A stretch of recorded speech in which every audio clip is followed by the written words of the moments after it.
Did you know that every year in North America, over 2 million bikes get stolen? That's one every 30 seconds. They're not getting my Gazelle if I can help it. I bought good ABUS locks, I park it strategically, and I never leave it out overnight. I recently found a motion sensing alarm combined with a bike horn.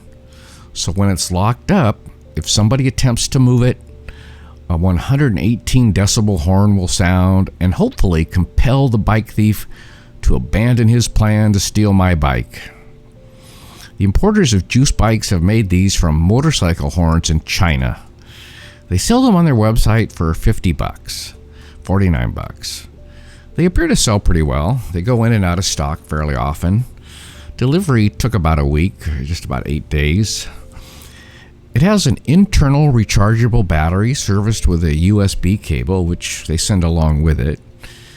It has 2 remote key fobs. The unit is designed to mount to the headset, but you're not bound by that. If you didn't want to use it as a horn, and you just wanted to use it as an alarm, you could conceivably attach it to the seat post or the seat tube. If you were handy, you could figure out how to attach it under the rear rack or just about anywhere else. As you can see, installation is pretty straightforward. It didn't require any tools. The button to sound the horn is at the end of a rubber-coated wire that you attach to the handlebar. Installation probably take you 5 or 10 minutes. I took my time. I wasn't in any great hurry. The remote is like a car remote.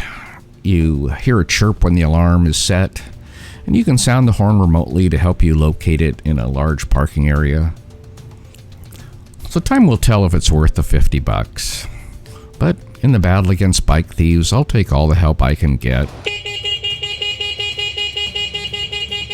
And it's a small price to pay for peace of mind.